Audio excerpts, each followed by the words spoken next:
Ao vivo, time completo, estudo bíblico racional, episódio 46, Gênesis 39 e 40. Estamos começando a chegar aí na reta final do Gênesis, na história, acompanhando aqui a história de José, uma das minhas histórias prediletas na Bíblia, na companhia hoje do Gerson Gomes e do Vladimir, que tocaram aí brilhantemente o estudo, pelo que eu vi nos comentários, enquanto eu estava de merecidas férias no velho continente, visitando várias igrejas bonitas. E estamos aqui hoje, vamos continuar a história de José, falar sobre o período dele preso, a recusa do José de carimbar a esposa do Potifar. Tem muita história bacana hoje, inclusive envolvendo sonho, premonição, dons espirituais e tudo mais. Vou pedir a você que está em casa que, se você está assistindo pelo X, aperte o botão do repost. Se você está assistindo pelas outras redes sociais, clica no botão do like e tal, e encaminha para o máximo possível de pessoas. Eu estou com um X novo. Muito importante que você se inscreva no canal do YouTube do Estudo Bíblico Racional, que é o único canal que a gente acha, pelo menos, que não vai ser derrubado pelo faraó. Então, então, por enquanto, a gente tem essa expectativa de que o canal não seja derrubado pelo faraó. Vamos manter vocês inscritos no canal do Estudo Bíblico. Já que eu estou ausente aqui, sou o que não oro há mais tempo, vou começar com uma breve oração e aí a gente já começa com a história. Senhor meu Deus, obrigado por estar aqui de volta nesse momento devocional maravilhoso, que é a tua palavra. Eu estava com as minhas filhinhas abraçadas aqui, um de cada lado, pedindo para eu não vir, e eu falei, mas é justamente porque eu tenho vocês que eu tenho que ir agradecer a Deus e devotar uma parte do meu domingo para estudar a palavra dele, que é tão maravilhoso. Eu espero aprender muito hoje, que o Senhor nos inspire e que as pessoas em casa recebam a tua palavra de coração aberto, que com certeza a nossa sabedoria não vai trazer nada, mas o Espírito Santo bate no coração de cada um de forma diferente. Oramos em nome de Jesus. Amém.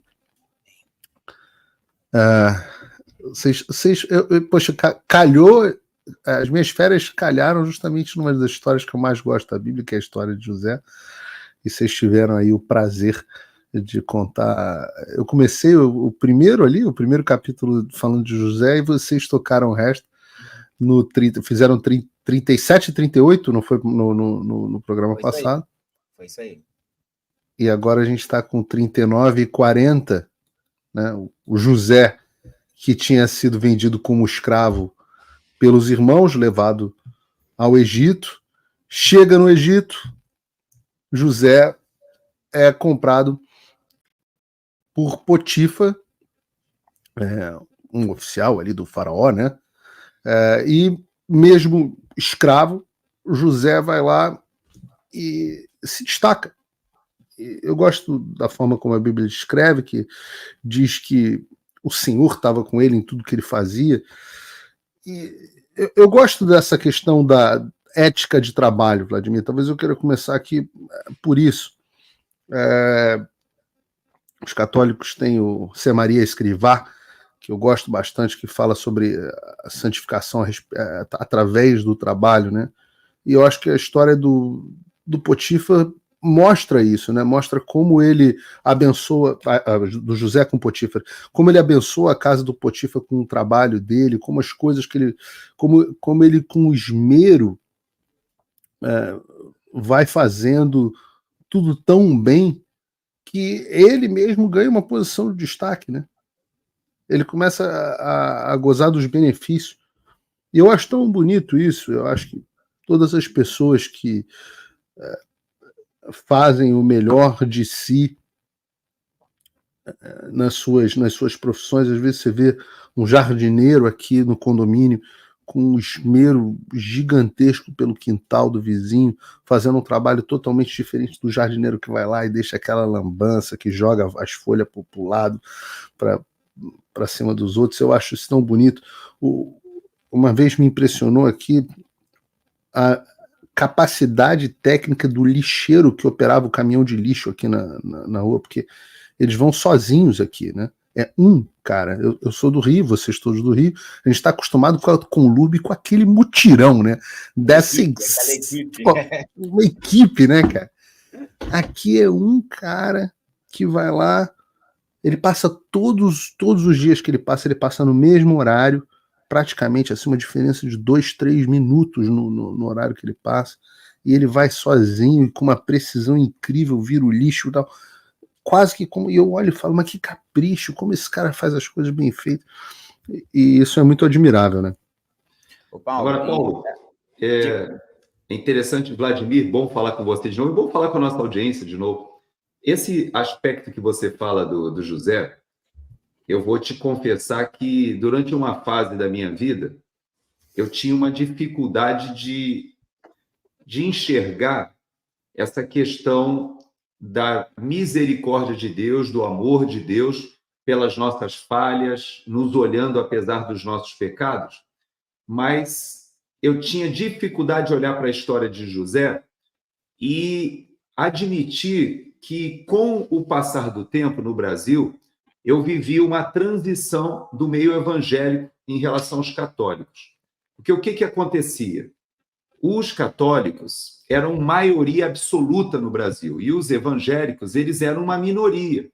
E eu vivi, na minha infância, minha adolescência, aquele apelido que se dava para os evangélicos, chamava de Bíblia, né? Porque a gente andava com a Bíblia debaixo do braço e tal. E havia uma perseguição, até os evangélicos eram minoria. O que aconteceu com o tempo é que o movimento evangélico cresceu muito. E aí começou a crescer ao ponto de quase que comparar com o que acontece aqui nos Estados Unidos. Aqui nos Estados Unidos, os católicos são minoria. E por serem minoria, eles são muito observados. E já os evangélicos aqui nos Estados Unidos, que são maioria, nós temos muitas denominações evangélicas que têm a atitude do brasileiro católico, que às vezes só vai à missa uma vez por ano, é só católico nominal. Por que eu estou falando sobre isso? Porque eu tinha muita dificuldade como militar com aqueles militares que eram evangélicos, mas eram maus militares. Então, eu tinha uma dificuldade, Paulo e Vladinho, do mal profissional que se apresentava como cristão, como alguém temente a Deus, mas que no âmbito profissional eram péssimos profissionais. Eu costumava dividir os militares, Paulo, na minha época, da seguinte forma: aqueles com quem eu não iria para a guerra, aqueles que eu trabalharia bem no tempo de paz e aqueles que eu iria com eles para a guerra. Eu gostava de fazer essa divisão. E você sabe que quando eu encontrava um crente, um cristão, que eu não iria para a guerra de jeito nenhum com aquele cara, porque era péssimo profissional, aquilo me machucava, porque eu lembrava de José. Porque José era um cara que a Bíblia diz que Deus o abençoava e ele se destacava, né, naquilo que ele fazia. E isso fazia com que as pessoas reconhecessem Deus na vida dele, dizendo: Deus é que faz esse cara ser um cara tão inteligente, tão habilidoso, tão próspero. E eu tenho que te confessar isso. Até hoje eu tenho um pouco de dificuldade com aquelas pessoas que se dizem cristãs, se dizem religiosas, mas são profissionais ruins e, às vezes, péssimos profissionais. Ou seja, dividindo, compartimentando a vida religiosa com a vida profissional, né? Deixa eu fazer o meu comentário nesse ponto aqui. Primeiro, boa noite, Paulo, meu amigo, Gerson, nossa imensa aqui audiência fiel, né, ao programa. Que barato ter cada um de vocês aqui com a gente. Paulo, a história de José, né, nós três somos unânimes aqui, a gente ama essa história, né, ela é interessantíssima, tem várias facetas, e essa questão da ética do trabalho que o Paulo puxou esse fio aqui, nós como protestantes, né, eu sou evangélico, eu sou protestante, sou presbiteriano, e um dos lemas da reforma protestante é o soli deo gloria, né, no sentido, faça tudo para a glória de Deus, né. Uma das frases mais famosas de Lutero, ele dizia, né, seja um sapateiro para a glória de Deus. Ou seja, né, o que você for fazer, seja você um sapateiro, seja você um astronauta, não interessa, como o Paulo colocou aqui, né, o jardineiro que faz aquele belo trabalho, o gari, né, que se esmera no seu trabalho, o advogado, o médico, tanto faz, é você entender que Deus vocaciona a gente para que a gente faça o bem, né? Quando a gente quando a gente exerce bem a nossa profissão, seja ela qual for, né, eu sou um advogado, quando eu exerço bem a advocacia, eu estou honrando a Deus, eu estou dando glória a Deus, né? Eu estou fazendo Deus ser conhecido, porque glorificar a Deus é isso, é manifestar os seus atributos, né? Assim como um pastor, assim como um padre, assim como pregando, tanto faz, você está dando glória a Deus naquilo que você faz. Quando Paulo é um bom jornalista, quando Gerson é um bom comentarista, um bom militar, quando a gente exerce bem a nossa função, a gente está glorificando a Deus naquilo que Deus chamou a gente para fazer. Deus não chamou só algumas pessoas para pregarem o evangelho no púlpito. Não, a igreja de Deus é imensa. Deus chamou advogados, engenheiros, médicos, garis, jardineiros, e quando a gente faz bem o nosso serviço, a gente faz isso para a glória de Deus. E no caso de José, é muito interessante, porque José era um escravo. Ele estava exercendo bem o seu papel e a sua função em meio à adversidade.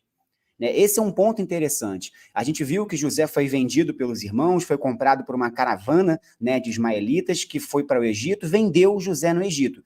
A gente sabe pela arqueologia que os escravos que vinham de guerra geralmente eram mandados para o campo, mas os escravos que eram comprados, como foi o caso de José, sobretudo os chamados escravos asiáticos, né, porque para um egípcio o José era um asiático. Né? Ele vinha ali de Canaã. Então, tem muito registro de que os escravos asiáticos eram empregados em serviços domésticos. Então, esse oficial, chamado Potífar, ou Potifar, ele estava querendo comprar um escravo para organizar os seus trabalhos domésticos. Mas isso ainda era um escravo. Né? José ainda era um escravo, ele não tinha liberdade de uma pessoa comum. Né? Então, ele é empregado por esse oficial, e aí vai uma curiosidade aqui que a gente vai puxar esse fio aqui em outros momentos, que o cargo que Potifar exercia era de... Ele provavelmente ele era o chefe dos, vamos dizer assim, dos executores de Faraó.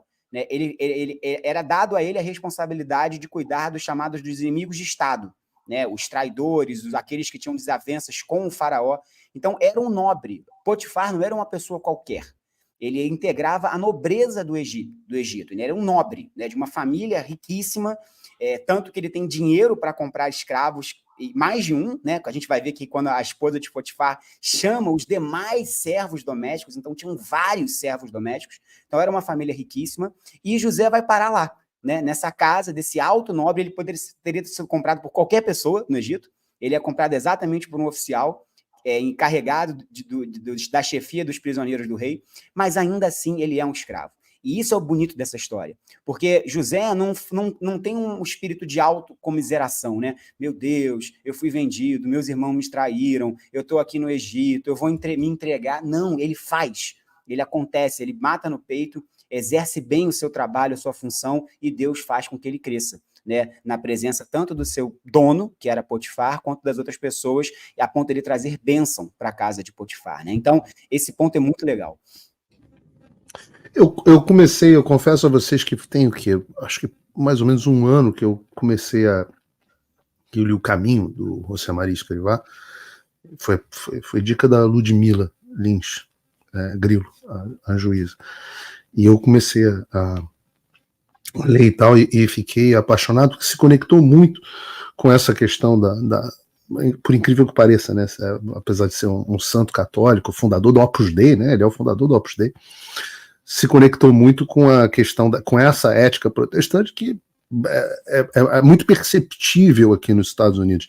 Eu acho que a América é um país onde a gente percebe a excelência das pessoas, muitas vezes, está meio esculhambado, principalmente hoje em dia, principalmente aqui na Flórida.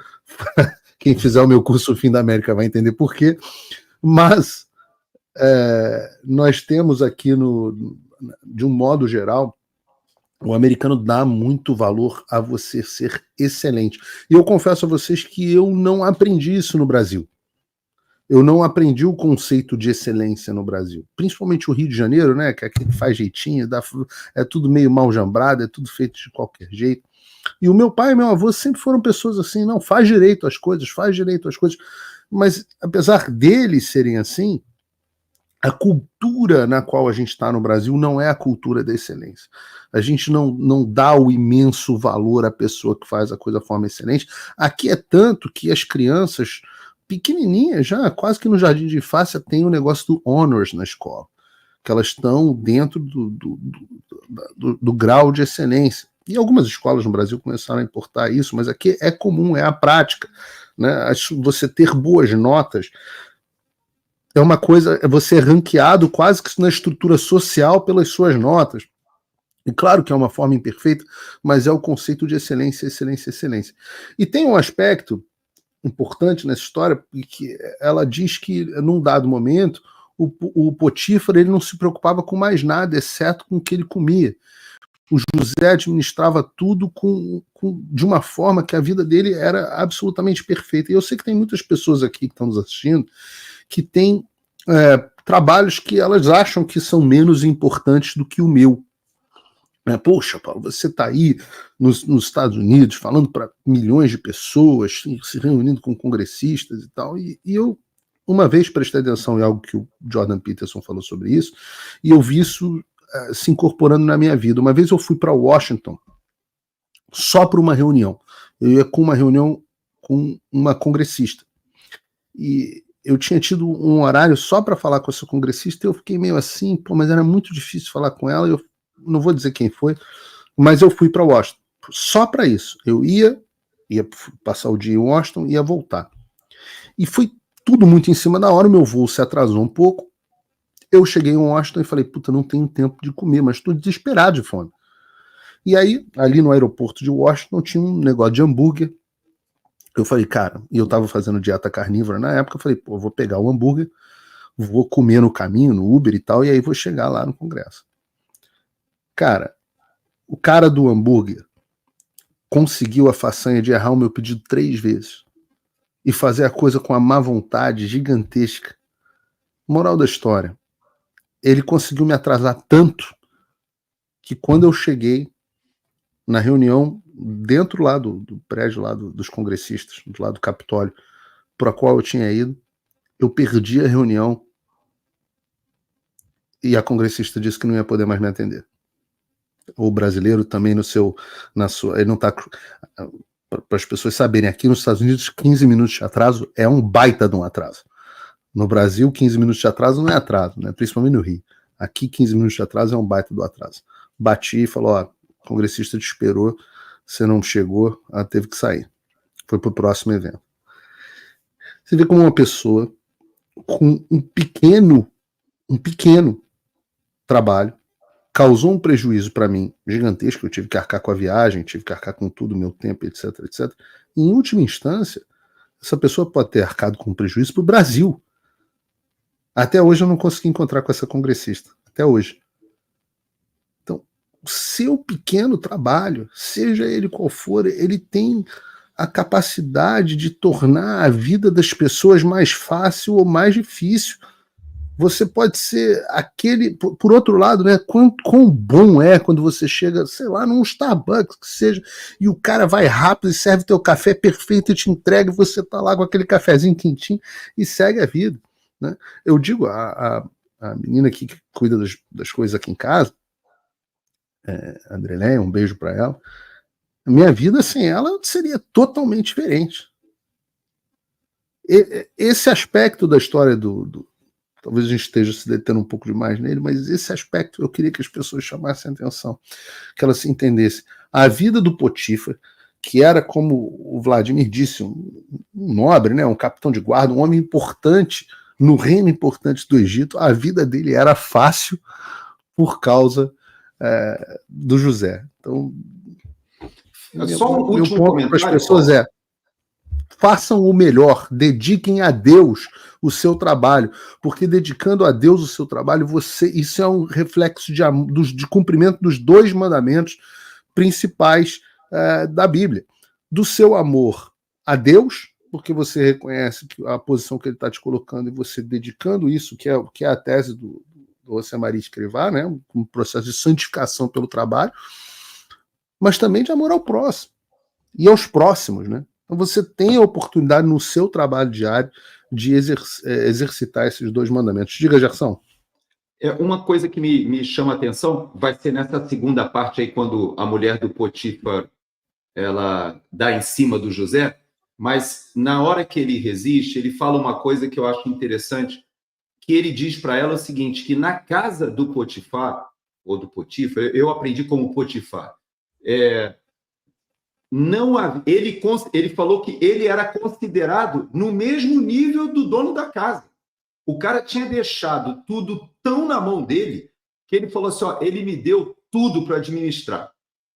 Então, só que esse período, e o Vladimir que faz a exegese para a gente, faz o acompanhamento da Bíblia, eu estava dando uma olhada, foram mais de 10 anos, talvez de 12 a 13 anos que ele passou na casa do Potifar até acontecer esse incidente final. Ou seja, você adquirir a confiança, você desenvolver essa sua excelência que você colocou, demanda tempo, demanda investimento. Provavelmente ele passou a fase inicial como um empregado qualquer, com o tempo ele foi se destacando, né? Às vezes a gente acha que as coisas na Bíblia elas são muito rápidas, mas na verdade foram quase 13 anos ali para que ele conquistasse, né, a confiança e chegasse nesse nível.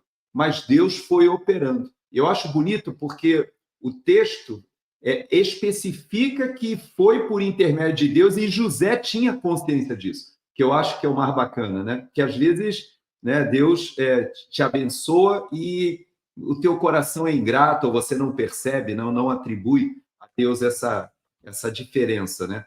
E o teu caso, eu já conversei com você outras vezes, a gente vê como Deus te usou em momentos aqui nos Estados Unidos, críticos, mas que você foi colocado numa circunstância extremamente negativa, né? Passou um perrengue danado, mas hoje a gente olha para trás e fala assim, hoje eu entendo por que Deus trouxe o Paulo aqui para os Estados Unidos. Mas no momento que a gente passa por algumas dificuldades, a gente não enxerga. Mas quando o tempo vai passando, e foram 12, 13 anos, até que ele tivesse essa posição. E é legal porque a gente vai ver hoje ainda que isso vai se repetir depois quando ele é preso. Novamente ele passa um período e novamente Deus o abençoa. Ou seja, ele é aquele cara que tudo que ele bota a mão dá certo. Mas ele tem consciência de que não é só mérito dele, né?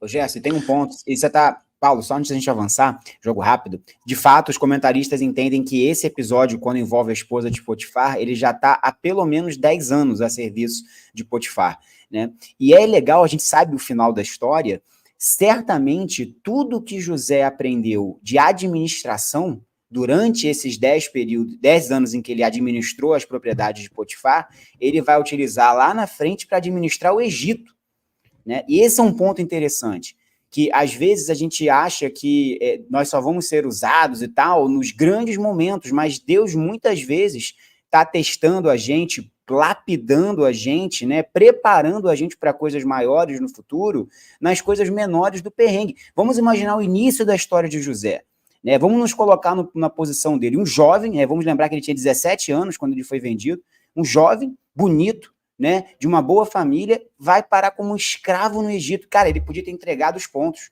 mas não, ele fez lá o trabalho dele bem feito, e Deus foi preparando e dando mais responsabilidade, e ele não sabia que lá na frente ele ia ser administrador, ia ser vizir do Egito, mas ele estava ali. E o último comentário, para nossa audiência aqui, eu, Paulo, Gerson, nós três aqui temos vínculos de amizade de muito tempo, né? Então, eu não sei se a nossa audiência sabe, mas eu tive o prazer de ser comandado pelo Gerson no CPOR do Rio de Janeiro, né? Eu fiz o Centro de Preparação de Oficiais da Reserva, eu servi o Exército, lá garoto, 2005, na época o Gerson aqui era o meu comandante do quartel.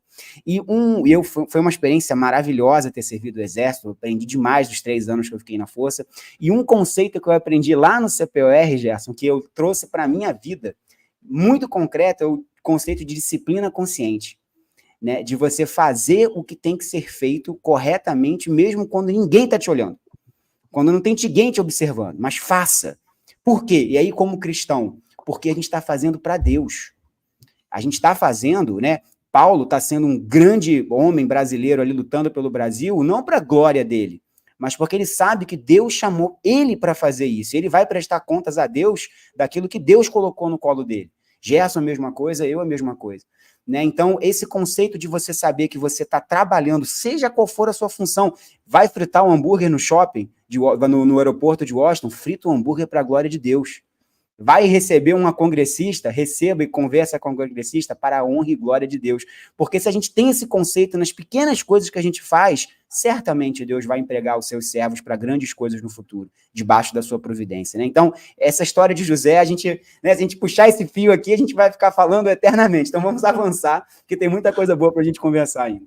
E ainda tem mais o ponto que eu não sei se vocês abordaram talvez no capítulo anterior aqui, a respeito do frio conforme o cobertor, né? Daquela história de que Deus dá o frio conforme o cobertor, porque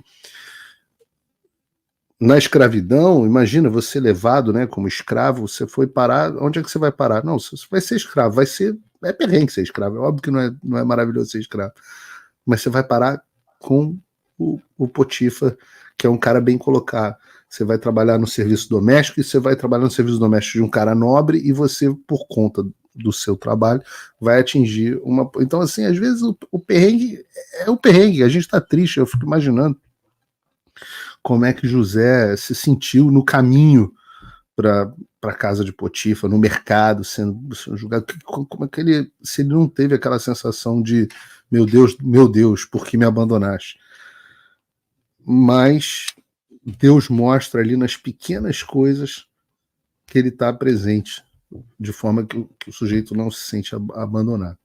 Mas José tinha um problema, que eu vejo muito pela Natália, né? Minha mulher é uma mulher muito bonita, e eu não tenho esse problema de ser tão bonito assim. José tinha, aparentemente José era muito bonito, era cara de bom porte, e a esposa de Potifar, saliente, olhou ali aquele cara sarado dentro de casa, o Potifar devia passar o dia todo fora e tal, e a mulher do Potifar pede para se deitar, para usar. Qual foi o termo que a gente estava usando, Gerson, no lugar de se deitar? Tinha alguém que tinha pedido para não usar o termo chulo. Coabitar? Coabitar, não. Não sei, não me lembro qual é. O que a gente falou no outro dia foi transar, porque o cara não... falando transar, e teve gente que ficou ofendida. Mas olha, uma observação aqui, o hebraico que está registrado, né, é um hebraico chulo mesmo. O que a esposa de Potifar fala é como se ela desse uma ordem, tipo assim, transe comigo. Ou em inglês no Rio é diferente. Exato, era uma coisa assim mesmo, direta mesmo. Ela tipo assim, virou para o escravo e falou, transe comigo agora. É uma ordem que ela deu para ele, né? Foi uma coisa assim, direta mesmo. E isso, a gente vai ver que a resposta de José, calma aí, não sei o que, José fala pra caramba, mas ela vira para ele e fala, transe comigo. Basicamente é isso. E era insistente, né?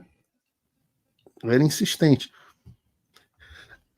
E aí eu vou dizer para vocês que, apesar de não ser tão bonito quanto o José, né? Porque ele entra, um belo dia ele entra lá na casa dele para fazer o trabalho dele, estava sozinho, e a mulher do Potifar pegou ele, segurou ele pelo manto, tentou estuprá-lo, não sei se existe estupro de homem ainda por cima. É isso. Assédio sexual está na moda agora no Brasil, nos ministérios lá. Mas acho que é só homem que pode assediar a mulher não pode assediar homem. Homem só pode assediar outro homem, ou homem só é assediado quando é por outro homem. Mas naquela época é o contrário, né? Porque ela tinha autoridade sobre ele, ela era a dona da casa e ele era escravo, então ela assediou porque ela deu ordem para ele, né?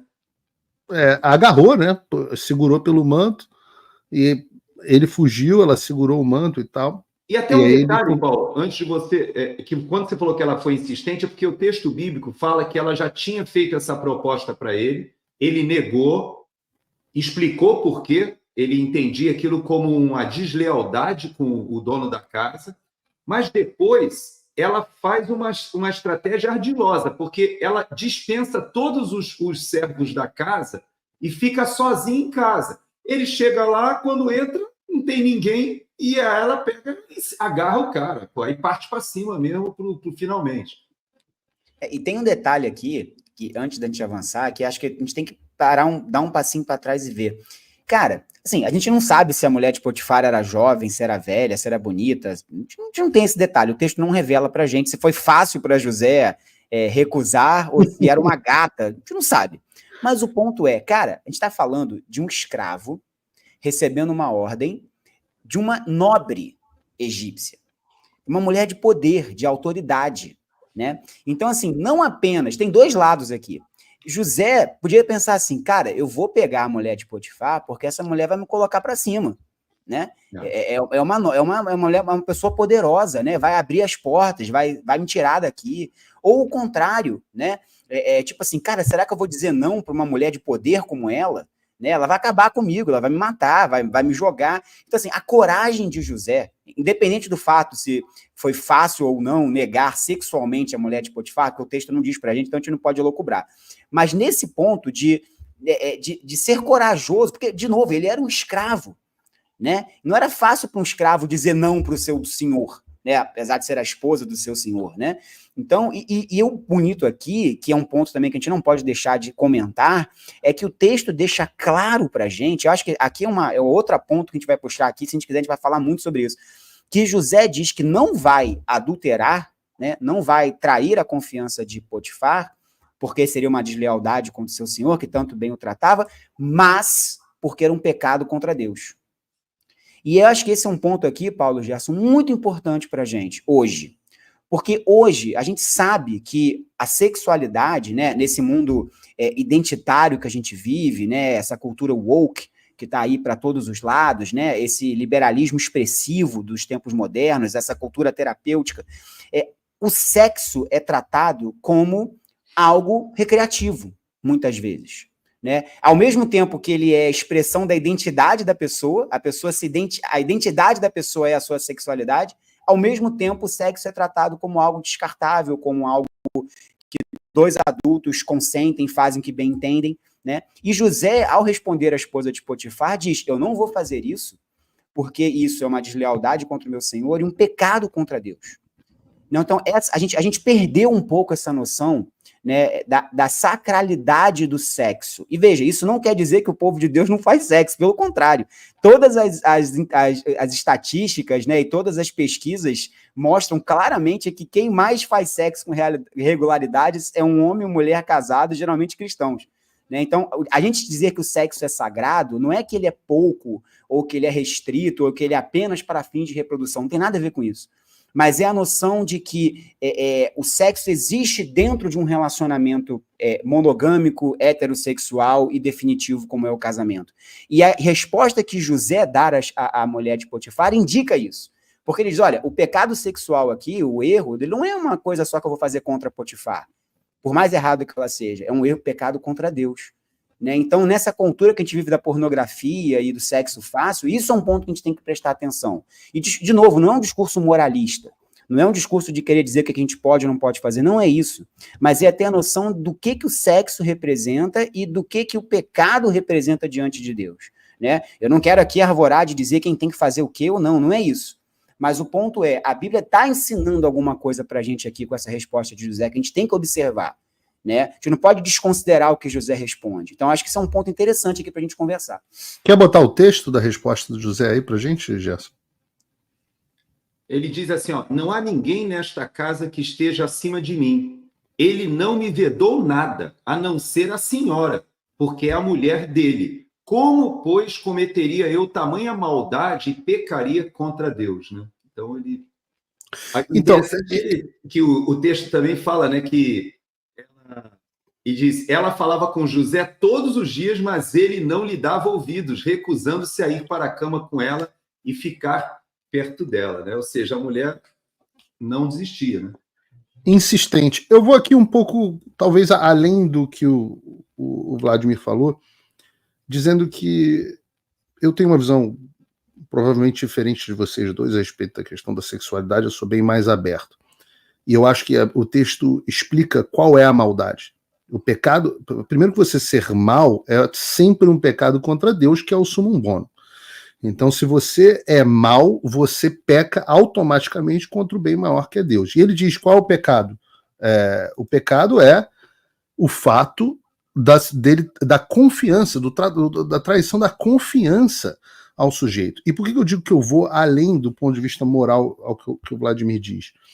Não importa, algumas culturas têm uma sexualidade mais aberta, outras culturas têm uma sexualidade menos aberta. A sexualidade, ela tem graus de permissibilidade dentro da própria Bíblia em períodos distintos, dependendo dos arranjos sociais. Mas Em nenhuma sociedade, em nenhum povo, e eu acho que o C.S. Lewis diz isso de forma perfeita até no cristianismo puro e simples, em nenhum povo o adultério é considerado ok. Para nenhum povo. Então, não importa o quão você veja o sexo de forma ok ou não ok, ou mais tranquila, se é para fins reprodutivos, como os católicos, se é para fins recreativos dentro do matrimônio, se é possível que dois adultos tenham sexo de forma consensual, se eles forem desimpedidos, se isso é pecado ou se não é pecado, não importa o que você pense. O fato é que o adultério, você comer a mulher alheia, é pecado em todos os povos. A traição da confiança é pecado em todos os povos. Então, assim, o que José faz aqui é o contrário da cultura do brasileiro comedor, né? Pô, você tem que ir lá, pô, você tem. É o contrário. Mas essa é uma cultura canalha.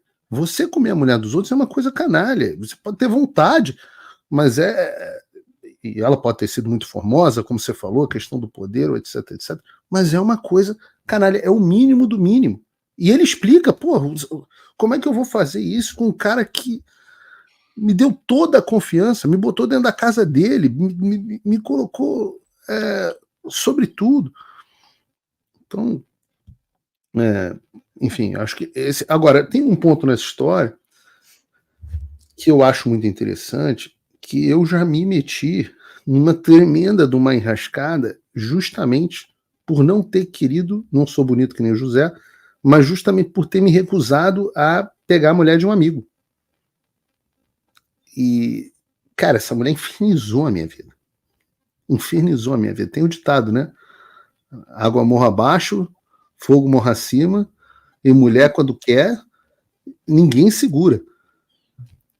E realmente, esse momento aqui, eu acho um momento icônico da Bíblia, porque eu acho que estava na cara que José ia estar mal. Eu acho que estava na cara.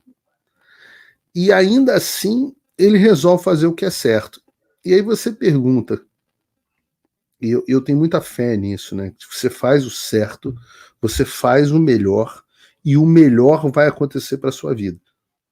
O melhor nem sempre é o mais fácil. Aí já vieram me perguntar especificamente com essa história de José. Mas, pô, você não fala que se você fizer o certo, o melhor vai acontecer para a sua vida? Você não diz que você tem fé nisso? Olha o José. Ele foi lá, não comeu a mulher do Potifar, e por conta disso ele saiu da posição de conforto que ele estava, da boa escravidão que ele estava, e amargurou, como a gente vai ver, spoiler para os próximos, um bom tempo. Vladimir vai dizer depois para a gente quanto tempo, mas ele passou um bom tempo dentro da prisão, esquecido dentro da prisão. Então, Paulo, que porcaria é essa? Que você faz o que é certo e você diz que o melhor vai sempre acontecer. Se ele tivesse comido a mulher do Potifar, ele tinha preservado a estrutura, tinha preservado tudo que tinha acontecido. O melhor que tinha acontecido se tivesse ali tido um pouco de jogo de cintura, tivesse tido um pouco de flexibilidade, talvez comesse ali uma ou duas vezes, depois ele enjoasse, dava uma brochada, fazer alguma coisa assim. Mas... E aí eu digo o seguinte, é porque há uma falha nesse raciocínio. É quando eu digo que o melhor vai acontecer, é que eu não digo que é o melhor de o mais fácil para você. É o melhor para o reino de Deus. Que é o que vai te trazer mais satisfação na sua vida e fazer com que você viva todo o seu potencial. A gente vai ver muito depois que, né, a salvação da humanidade passa por esse gesto de retidão de José. Sim. Então bastava esse pecado de José para que ele não fosse para a prisão, para que não encontrasse os servos do faraó por lá, depois não fosse não salvasse as 11 tribos restantes de Israel, e etc, etc, no dia de Jesus. Então eu acho esse um momento icônico. Eu acho que até para a gente poder avançar um pouquinho, como você fala, estar dentro da vontade de Deus. Só que isso não necessariamente significa se dar bem ou ter um bom final, um bom resultado, ou até, como você colocou, né, conseguir desenvolver a sua potencialidade na expressão máxima. Essa não é a realidade de muita gente na Bíblia. É interessante que, quando a gente olha ver os mártires, por exemplo, da igreja cristã primitiva, é interessantíssimo, porque vários deles foram jogados aos leões, cerrados ao meio, queimados em praça viva, e a despeito de saberem que estavam sendo injustiçados como José foi. José foi injustiçado pelos irmãos e agora vai ser injustiçado pela mulher, porque a gente não contou, mas eu vou contar esse finalzinho da história. Ela usa de um ardil, manda os empregados saírem, José entra, ela pula para cima dele, a única alternativa que ele tinha foi sair correndo. Então, correndo, ela agarrou, ficou com uma parte da roupa dele na mão. Quando o marido chega, ela começa a gritar, chama os servos e diz: olha, esse cara entrou aqui, entendeu, para me estuprar. E eu gritei, peguei a roupa dele, ela mostra para o marido quando ele volta para casa, o cara fica revoltado e manda José para a prisão. Mas essa prisão para onde José foi, ela não era uma prisão comum, porque essa era uma prisão que José, quando vai, e também passa um tempo lá, ele acaba se destacando, acaba se transformando no administrador do presídio. Então, para a gente sentir como é que ele de escravo... Olha a ética, né? De novo, a ética do trabalho. A ética do trabalho, ele acaba se destacando. Mas o interessante é que, assim como o Vladimir falou, que talvez a faculdade de administração que ele fez, né? Eu não sei quais são as melhores lá, mas antigamente era né, o IBMEC, sei lá o quê. Mas o IBMEC da época dele lá foi ficar na casa do Potifar. Ele aprendeu a língua egípcia, aprendeu a forma como administrar as coisas no Egito. A gente pensa que não, mas ele era um jovem hebreu vindo de uma outra terra, semita, de uma outra etnia, e ele teve a capacidade depois de ser alçado a uma posição de administração que, como o Vladimir falou, ele teve que ter um preparo, e ele passou por esse preparo. Moisés vai acontecer a mesma coisa depois lá na frente, a gente vai ver, mas no caso de José, quando ele vai para a prisão e ele tem essa capacidade de se tornar um administrador, veja só que coisa. Dentro da prisão, 2 servos do faraó, pessoas que estavam... Eu só queria fazer um comentário para te fechar a história do Potifar antes da questão dos oficiais, para a gente não quebrar, para não ter que voltar a história. Posso fazer rapidinho aqui? Ok. Jogo rápido, desculpa te interromper. É só para a gente não, porque a gente vai avançar a história, senão eu ficaria sem fazer esse comentário. Rápido. Assim, a chave para a gente entender tanto essa questão de José ter ido para a casa de Potifar e se tornado o administrador de tudo, quanto depois, quando ele vai para a prisão, se torna o administrador da prisão, está no versículo 2, né, quando diz que Deus estava com José. Né? É a chave teológica de todo esse texto. Né? E olha que interessante, Paulo e Gerson, uma coisa aqui para a gente pensar.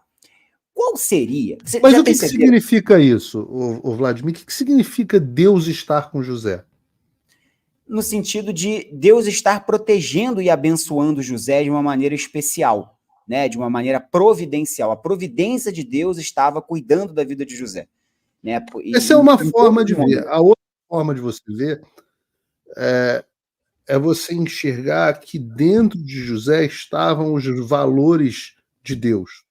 Também. Estava o bem, estava a retidão, estava a justiça, estava a fortaleza para ele ter sofrido o que sofreu e ter conseguido se manter de cabeça em pé, estava a temperança de saber administrar a situação, estava a prudência de não tomar decisões equivocadas. As virtudes de Deus estavam em José, e José agia de forma, você pode usar esse termo, santificada.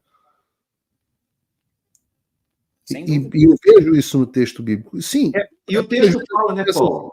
Que o texto diz: o Senhor Deus estava com José, que veio a ser homem próspero e estava na casa de seu dono egípcio. Então, é interessante como você coloca, né, que essas qualidades, elas são basilares para a consequência, né, do sucesso profissional aí que você está se referindo. Né? Ô, Paulo, eu concordo inteiramente. Porque Deus às vezes estava com determinados homens, que aí a gente acabou de sair da história do Jacó, por pouco tempo atrás, que não tinham essas virtudes. Uhum. E muitas vezes as consequências da falta dessas virtudes, Deus tinha que ficar arrumando ali a vida do cara. Né? Até o ponto de que, no caso da história de Jacó, é um exemplo feliz, porque no final, efetivamente, ele duela com Deus e Deus passa de fato a estar com ele plenamente. E aqui a gente parece que tem um personagem mais virtuoso, no caso de José, desde o início. Sim. Apesar, né, da gente ter visto que ele tinha que era bocudo, né, digamos assim. Não era perfeito. Exatamente. Esse é um comentário sobre Deus estar com José como uma chave teológica. Um segundo comentário que a gente não pode deixar de fazer é comparar a atitude de José em relação à mulher de Potifar com a atitude de Judá em relação a Tamar, exatamente no capítulo anterior. A gente não pode esquecer que as histórias aqui estão sendo comparadas, são dois irmãos, Judá e José, né? A gente viu aqui, estudou o capítulo 38, de como foi a atitude de Judá para com Tamar, né, que estava procurando uma prostituta na beira da estrada, e comparar com a atitude de José agora, no mesmo questão sexual, em que ele se comporta de maneira totalmente diferente. E o terceiro e último comentário. A gente pensa, Paulo, e eu concordo com o que você falou, né, de que, a princípio, no primeiro momento, parece que José ter negado a esposa de Potifar fez ele cair, né, fez ele se dar mal. A gente pode fazer essa leitura da história, porém, tem um detalhe aqui, tem uma outra interpretação para essa história, que eu acho muito interessante e vou lançar aqui para vocês. Já pararam para pensar que era um escravo sendo acusado de ter tentado estuprar a esposa de um servidor do faraó? A pena era a pena de morte. Contudo, José vai ser preso.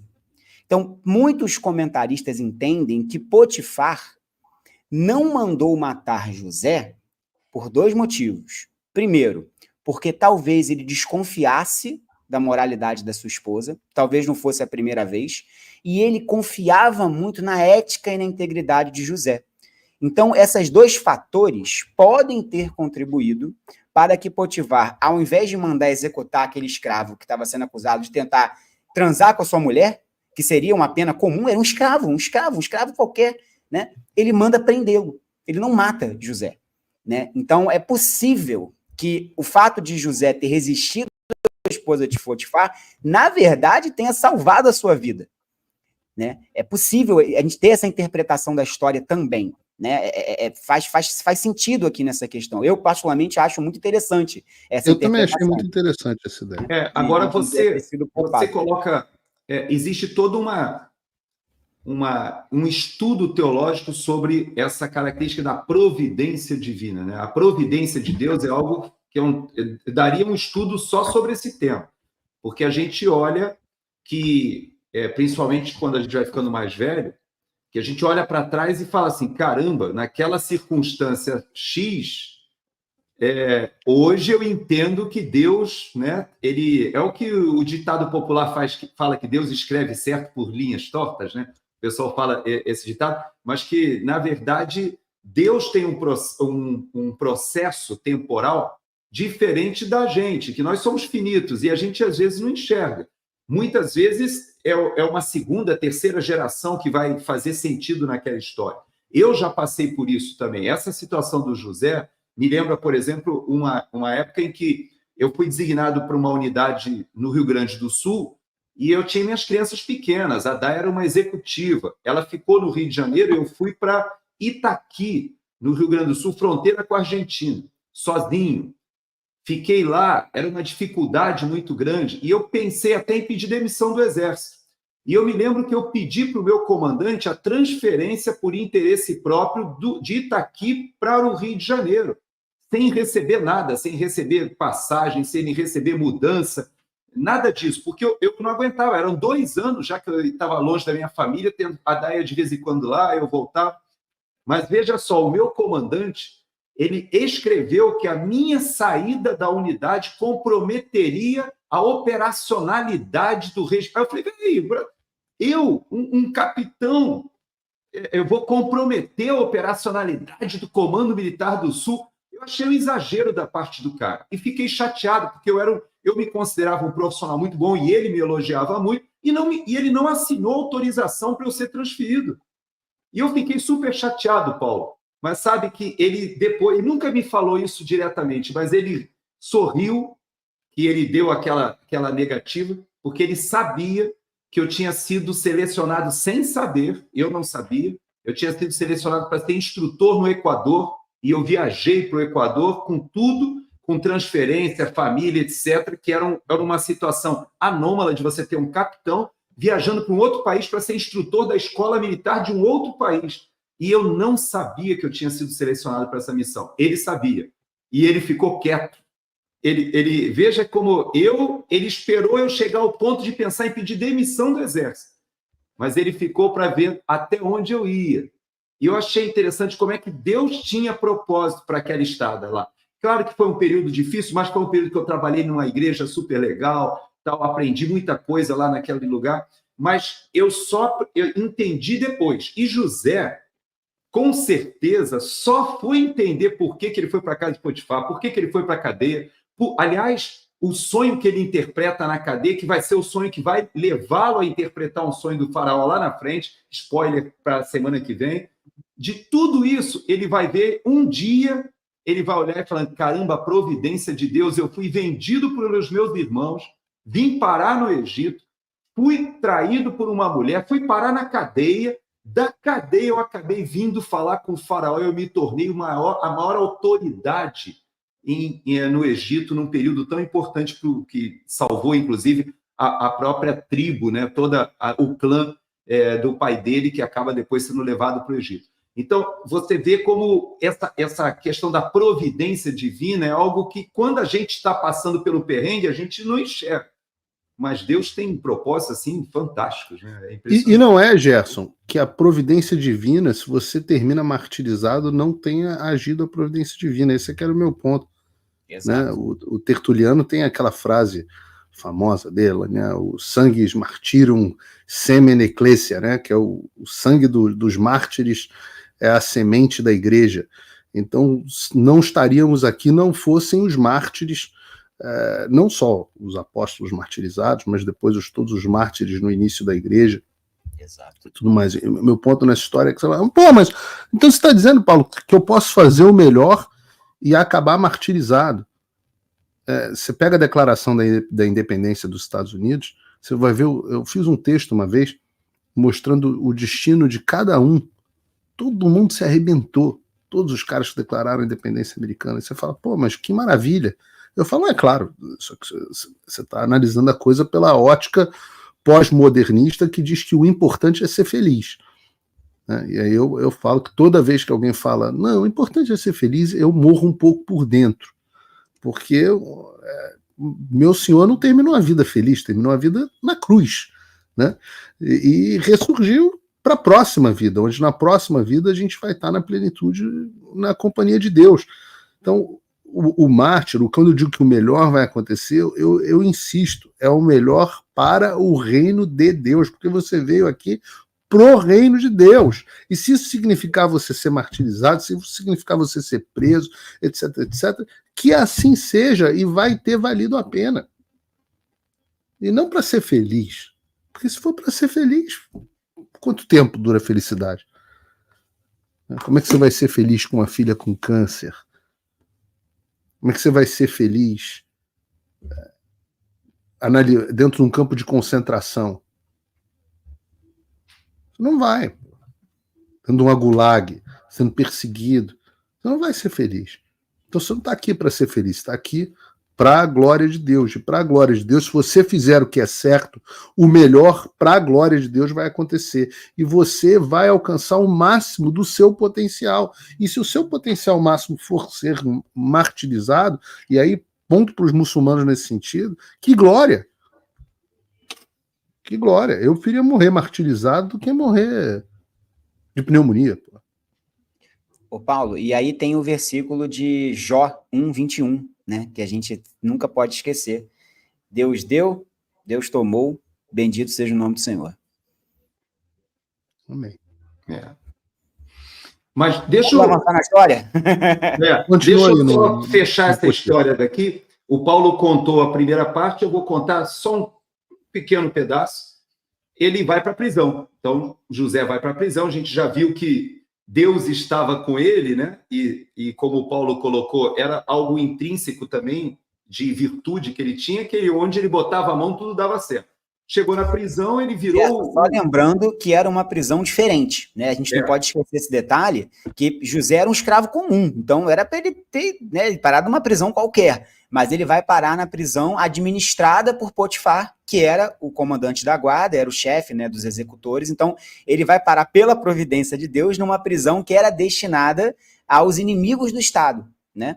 Aos traidores, gente importante que ia parar lá. Né? Até isso, né? Deus está no comando da história. Ele não vai parar numa prisão qualquer, né? Até porque naquela cultura você não ficava gastando dinheiro do Estado para prender ninguém. Você matava, mandava executar. Você só prendia determinadas pessoas que tivessem valor para o Estado. Às vezes eram presos políticos, né? Eram presos até relacionados à questão de Estado, às vezes de pessoas de outro país. Então, tinha todo um contexto. E, por causa disso, acaba que José está ali, se transforma num grande administrador do presídio ali, do faraó, mas acontece um aspecto interessante. A Bíblia não conta os detalhes, mas a gente pode supor que houve alguma treta ali no palácio, né, do faraó, e ele acaba desconfiando, seja do padeiro, seja do copeiro. Ou seja, havia um cara responsável pela parte de padaria, cara que fazia tudo de pão, bolo, brigadeiro, doce. O cara era fera na confeitaria e padaria. E tinha o outro que era o especialista na parte, era o enólogo ali, o cara que servia o vinho, entendia tudo de vinho. E havia, inclusive, naquela época, uma tradição que você bebia, né? Ou até provava a comida antes de entregar para o faraó, porque podia estar envenenada, tal. Tinha alguns hábitos daquela época. Mas o fato é que eram pessoas do círculo muito próximo do faraó. Se você quisesse assassinar o faraó, então essas pessoas tinham que ser de extrema confiança. E por alguma razão que a gente não sabe, chegou ao faraó algo que colocava os dois em suspeição. E ele manda para a cadeia, os dois. Na cadeia, os dois têm um sonho. Cada um deles tem um sonho, eles ficam meio perplexos com esse sonho, Vladimir depois pode aprofundar, mas o fato é que eles contam esse sonho para José, e José interpreta o sonho dos dois. Do primeiro, do que era o copeiro, ele diz assim, olha, em 3 dias você vai voltar para o palácio e vai voltar a servir o vinho para o faraó. E para o padeiro ele diz o seguinte, ó, em 3 dias você vai ser morto.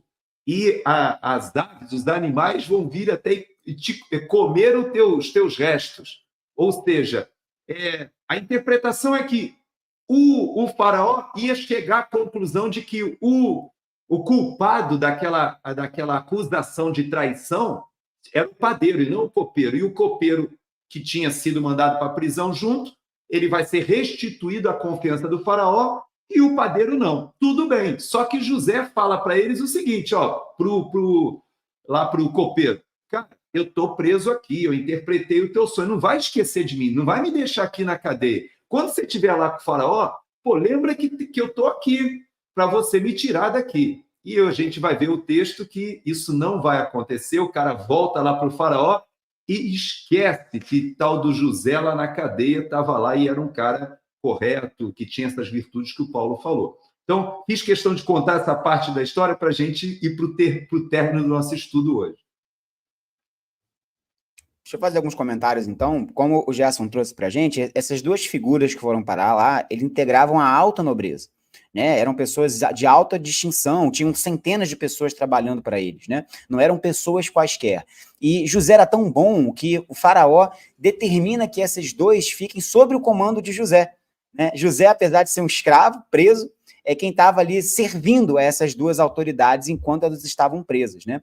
E a gente sabe que existia esse costume no Egito, isso é muito bem detalhado e arquivado, dos profissionais, digamos assim, de interpretação de sonhos. né? Isso era muito comum, são os chamados sábios, né? Da corte de Faraó. A gente vai ver isso direto com Moisés, né? Quando Faraó chama os seus sábios, os seus magos, né? Eram pessoas que viviam de interpretar os sonhos. Então, quando aqueles dois oficiais têm aquele sonho, eles ficam angustiados porque eles, na prisão, não tinham acesso a esses profissionais de interpretação do sonho. E por isso eles ficam cabisbaixos, né? Eles têm ali uma visão, um sonho que os deixa perplexos e não tem ninguém para interpretar. E aí José, então, se apresenta e revela uma nova faceta da sua virtude, que é esse dom de interpretar os sonhos. A gente não sabia, por enquanto. A gente sabia que ele tinha os sonhos, mas não que ele tinha a condição, a sabedoria de interpretar sonhos de outras pessoas, né? E eles provavelmente sabiam que naquele momento, 3 dias depois, seria o aniversário de Faraó. E a gente sabe que existia essa prática, né, de no aniversário do rei, a corte era reunida, né, e julgamentos eram feitos e anistias eram dadas. Herodes vai fazer isso lá no Novo Testamento, lá em Atos e tudo mais. Né? Então, essa era uma prática muito comum. Né? Então, isso acontece. No aniversário de Faraó, aqueles 2 presos são chamados à presença do rei, provavelmente os seus casos são reexaminados e a sentença ali é dada. Mas o copeiro se livra, esquece de José, e a gente vai saber que José vai ficar mais 2 anos na prisão, até que Faraó vai ter um sonho, e aí a gente vai ver essa história no capítulo 41. Mas olha que legal essa cronologia, né? José, esses capítulos 39 e 40, eles representam esses 2 arcos de exaltação e humilhação.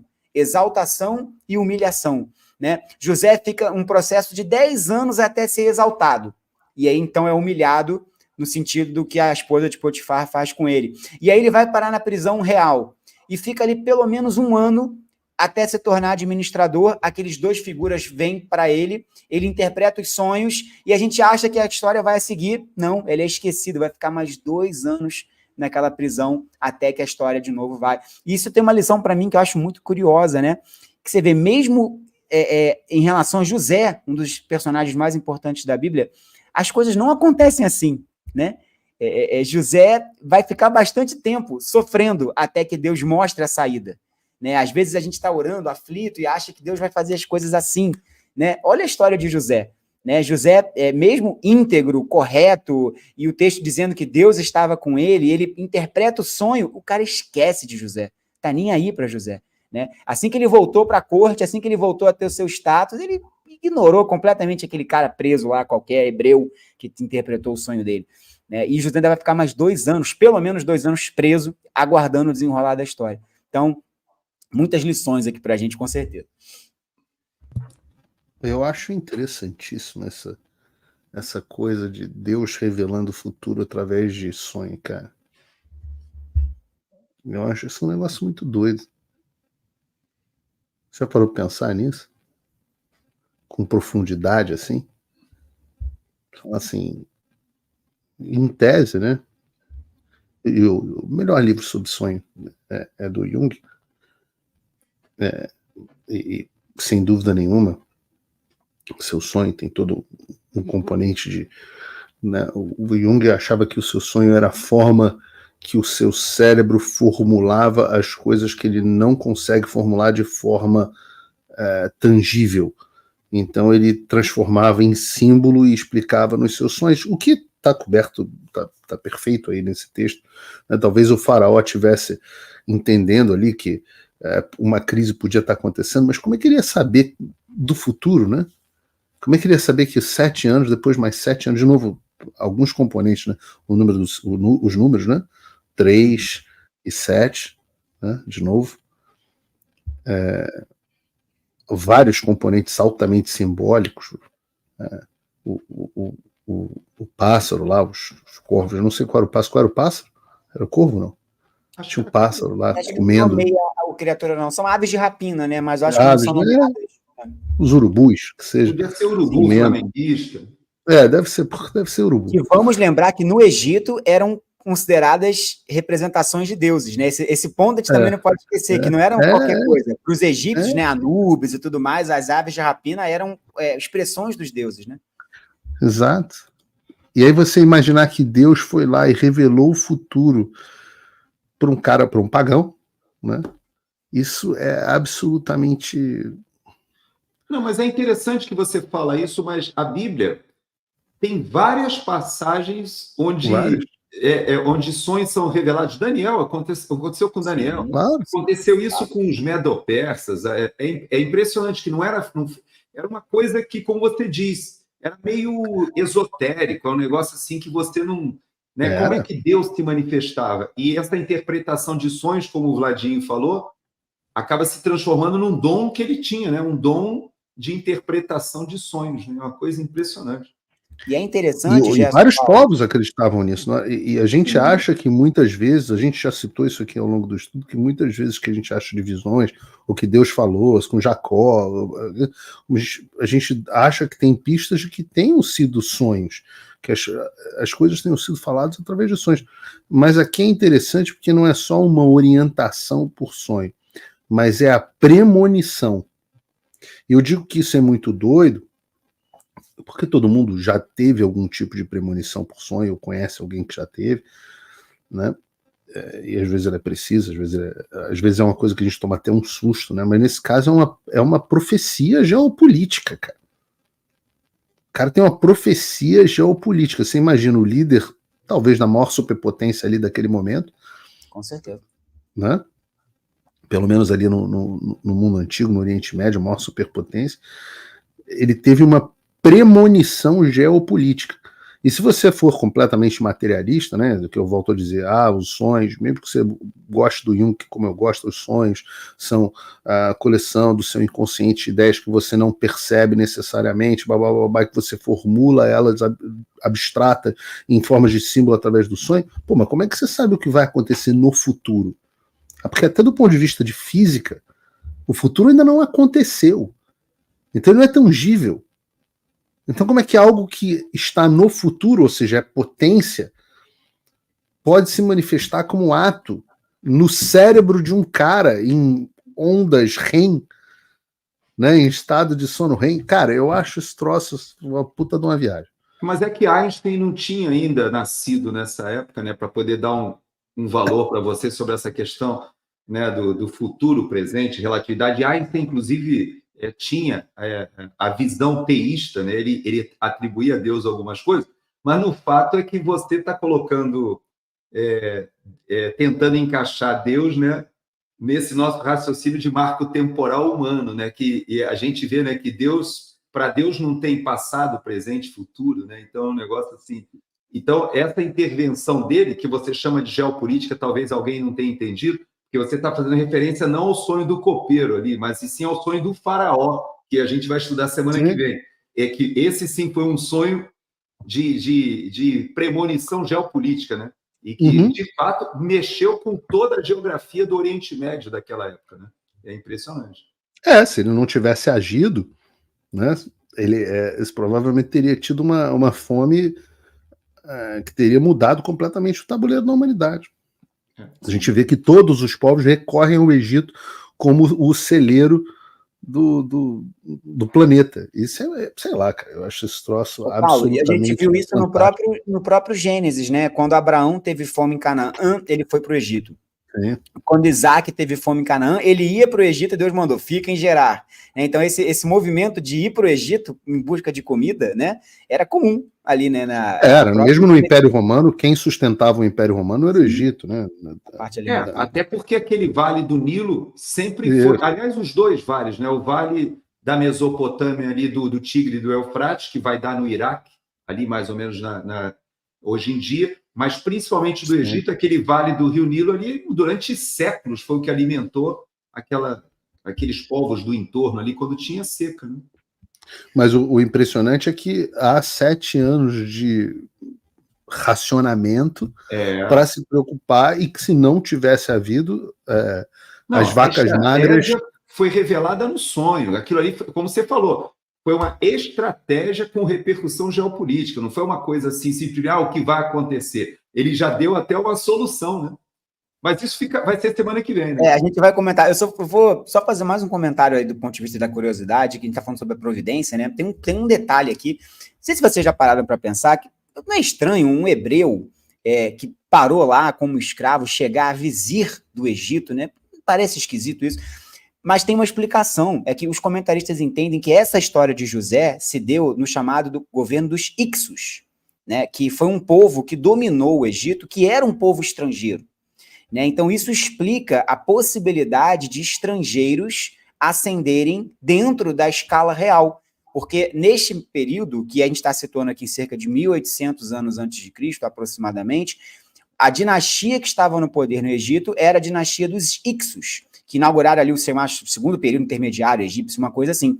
E a gente vê isso pelos afrescos, pelas questões que eram estrangeiros que dominaram o Egito. Então, era possível que um estrangeiro ascendesse, né, dentro da escala. Ele não seria o faraó, né, mas ele chegou ao grau de vizir. Isso é mais um detalhe interessante, porque se a gente pegar aqui no primeiro versículo do 39, parece que a gente, Paulo cita essa frase, e eu tenho reproduzido bastante, que não tem gordura no texto bíblico, né? E se você for ver, o versículo 1 do capítulo 39 diz, né, José foi levado para o Egito e Potifar, oficial de Faraó, comandante da guarda, egípcio, comprou o tal. Não parece estar redundante, né?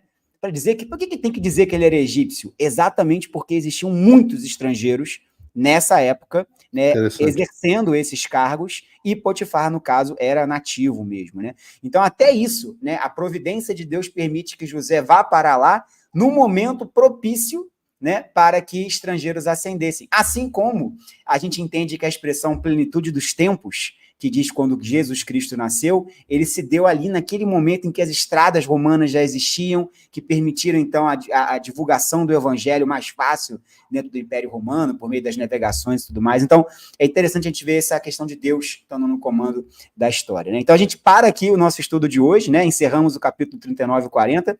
José, coitado, aquele jovem sonhador, é vendido, vira um escravo, ascende na casa de Potifar, vai parar na prisão por uma injustiça, interpreta sonhos, o cara esquece de José, ele está largado na prisão, e assim ele está, e a gente vai então entrar domingo que vem no capítulo 41, talvez 42 também, e a gente vai ver então essa ascensão de José dentro do poder egípcio. É a história que nos aguarda aí domingo que vem. E Paulo, já que você falou que nada está escrito ali, que a gente não perde nenhuma vírgula, né? O Paulo tem essa lembrança, o versículo 1 também, Vladim, diz que o egípcio esse comprou de quem? Dos ismaelitas que o tinham levado para lá. E o tal dos ismaelitas, para que a gente lembre do que está acontecendo hoje ainda lá em Israel, a guerra que está acontecendo, é justamente entre judeus, ou seja, judeus são os descendentes da tribo de Judá, né? Ou seja, por isso que eles chamam-se de judeus, e que estão lá brigando com árabes, que são descendentes dos ismaelitas. Os ismaelitas, na verdade, são descendentes de Ismael, que também é filho de Abraão. Então, o pau que está comendo lá hoje, até hoje, os aspectos religiosos, por incrível que pareça, né? Nós estamos falando de 3.000 anos para trás. Até hoje, existem questões religiosas lá, dramáticas, que são exploradas pelos descendentes de Israel, ou seja, descendentes de Jacó, e os descendentes de Ismael, que também são os dois filhos, né? Na verdade, a gente não pode nunca esquecer, né, que Ismael também era filho de Abraão, e por causa disso, esses povos ismaelitas ali da região, até hoje, os árabes, não os persas e iranianos e nem os turcos lá, que também são islâmicos, mas os árabes ali da Península Arábica, esses são descendentes, são semitas também, descendentes de Abraão, e o pau está comendo até hoje lá por causa disso. Já aproveita e faz uma oração para a gente, Gerson. Amém. Pai, muito obrigado, ó Deus, porque a gente abre a tua palavra, a gente olha a vida de José e a gente se sente, de fato, desafiados diante de ti para olharmos o nosso entorno e percebermos que o Senhor tem nos chamado para uma vida de excelência, de brilhar realmente, de ser luz no meio em que a gente vive, e isso transcende a nossa experiência religiosa, vai para os nossos lares, vai para os nossos ambientes profissionais, e a gente te pede, Senhor, que o Senhor possa usar esse estudo bíblico hoje para desafiar a nossa audiência e cada um de nós a buscarmos sermos referência do teu reino, como disse o Paulo, que a nossa vida manifeste a perfeição dos teus propósitos, que a gente viva para a honra e glória do teu nome, Pai. Nos abençoa, Senhor, com este exemplo de José, para que a gente valorize a retidão, as decisões que muitas vezes são difíceis de serem tomadas, e a gente acredite, ó Pai, que Tu tens um propósito para as nossas vidas que muitas e muitas vezes nós não entendemos no presente, mas temos fé de que o Senhor está fazendo o que é perfeito para o nosso entorno, para a nossa geração, por intermédio das nossas vidas. É o que a gente pede em nome de Jesus. Amém, Senhor. Amém. Domingo que vem tem mais. Estudo bíblico, episódio 47, Gênesis, se Deus quiser, 41 e 42, por que não? Estamos indo tão bem. Vamos lá. Esse ano a gente termina o Gênesis. Valeu, pessoal. Até a próxima. Pedindo para você, mais uma vez, estar em casa, manda essa passagem, manda essa discussão para os seus amigos, nos seus grupos, no seu Instagram, nas suas redes sociais. Às vezes a pessoa está aí precisando de uma palavra de Deus, nunca viu a Bíblia sob essa perspectiva, como a gente escuta tanto de tanta gente, e aí a gente tem aqui essa oportunidade nesse bate-papo gostoso de domingo. Eu espero que todos vocês tenham uma ótima semana e que Deus abençoe a todos vocês. Amém.